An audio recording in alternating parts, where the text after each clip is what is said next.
겨울철에 다시 대유행할 것이라는 얘기가 정은경 질병관리본부장의 입에서 나왔습니다. 믿을 만한 사람의 입에서 나온 말이라 더욱더 경각심이 생깁니다. 코로나19가 겨울철에 다시 대유행할 수도 있다. 직접 들어보시죠.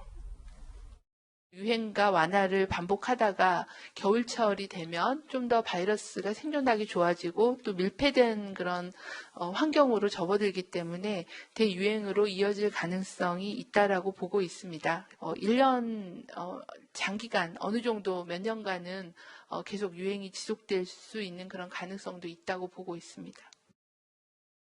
서미 교수님께서 기생충 전공하신 기생충 박사님이잖아요. 네. 그런데 코로나19가 이제 끝난다라는 얘기가 아니라 이렇게 되다가 지금은 좀 완화된 것처럼 보이지만 겨울철에 다시 대유행할 수 있다라는 말 들으니까 좀 걱정도 되고요. 아주 한숨도 나옵니다. 그렇죠. 사실 저는 저 말씀을 왜 굳이 이렇게 거의 확진자 0을 향해 달려가는 이 시점에 하셨는지, 정군 분장님 하는 게 아니라 그냥 조금은 이제 좀 아쉬워요. 그러니까 지금 모두 이제 힘내서 마지막까지 버티자라는 말씀을 하셨으면 더 좋았을 뻔했어요. 그러니까 이 스페인 독감이 이제 1918년에 발생했었습니다. 근데 스페인 독감이 처음에는 스페인에서 이제 발생을 했고, 이제 젊은 사람들 많이 감염시키면서 기승을 부리다가 사라졌습니다. 그러다가 1918년 10월쯤에 이제 9월쯤에 미국에서 나타납니다. 근데 그렇다고 해서 이 코로나도 다시 겨울에 나타난다? 저는 여기에 대해서 좀 이견이 있습니다. 이 스페인 독감이 무서운 거는 뭐냐면 처음에 3월달 봄에 나타났던 이 독감은 사실 그렇게 위험한 독감이 아니었어요. 사람도 많이 안 죽었어요, 이거는. 근데 이것이 돼지한테 들어가면서 조류 독감과 섞이면서 이 바이러스가 무서운 바이러스가 돼서 정말 많은, 그러니까 5천만 명 가까운 사람을 죽였던 거거든요. 그래서 저는 우리가 조금만 더 조심하면, 그러니까 우리 사람들이 조심하는 것도 있지만 어쨌든 간에 돼지 키우는 거 이런 거 좀 신경 쓰면 얼마든지 저는 겨울에 오는 건 막을 수 있고요. 지금은 그냥 조금 희망의 참 메시지를 더 주시면 좋겠습니다. 예. 그런가 하면 부산의 확진 분야의 이 접촉자가 점점 커지고 있습니다. 부산 확진 분야 일파만파 접촉자만 1,000명이 넘었다. 부산광역시의 설명에 따르면 지난 18일 확진 판정받은 부산의료원 간호사 부녀의 동선이 공개됐는데 확진 환자로부터 이 간호사인 딸 부산의료원 딸이 확진이 됐고 감염이 됐고 고교 행정실 직원 아버지에게까지 이제 감염이 된 거예요. 약 1,200여 명의 접촉과 동선이 겹치는 것으로 확인이 되고 있습니다. 부산시 관계자 오복을 벗을 때 실수가 있었던 것으로 추측된다. 사실 이 부분은 안타까운 부분이에요. 간호사 딸, 부산 확진자가 많은 부산 의료원에서 정말로 성실하게 헌신적으로 근무를 했는데 그 보호복을 벗을 때 나도 모르게 나온 그 실수 때문에 확진이 돼버린 거니까 얼마나 안타깝습니까? 확진 환자로부터 의료인이 감염되고 이어서 지역사회로 감염되는 방식에 가장 우려한 상황이 발생된 건데 아버지가 감염된 것도 사실 안타까워요. 딸이 사실은 고생하고 있는 딸로부터 아버지가 감염이 된 거니까 얼마나 안타깝습니까? 병원 기숙사에 거주, 의료진과 직원 등 856명 전수조사, 부모님 집에 4차례 방문했었고 지난 11일 오후 1시에 사전 투표를 했는데 동시간대에 162명이 그때 같이 그곳에서 투표를 한 사실도 확인이 됐습니다.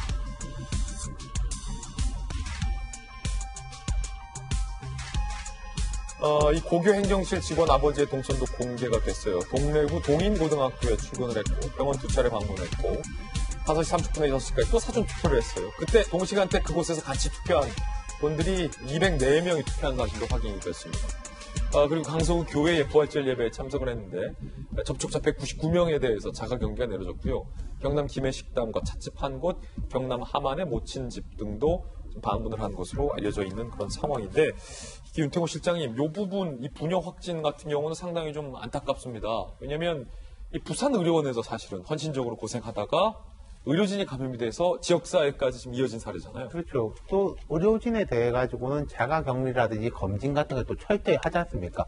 그럼에도 불구하고 뚫고 나온 거니까 이건 그런 말 하지 않습니까? 경찰이 10명이라도 도둑 하나 못 잡는다 이런 말 한 것처럼 우리가 방역을 아무리 철저히 하더라도 확률을 낮출 뿐이지 0으로 만드는 것은 정말 어렵다라는 거를 보여준 게 아닌가 싶어요. 저분들을 비난하고 그럴 일도 아닌 듯 싶고 아쉽네요. 참 안타깝고. 예, 우리나라에서는 확진자 수가 점점 잡히는 그런 모양새지만 아직 안심하기는 이르다는 게 정은경 본부장은 겨울에 대유행할 수도 있다라고 얘기를 했고 옆에 일본에서는 하루 사망자가 최대치가 나왔다는 겁니다. 하루 최다 사망자 발생 일본. 어제 기준 코로나19 확진자가 347명, 사망자 하루 최다 25명이 발생했습니다. 내년 올림픽 개최는 뭐 부정적이죠.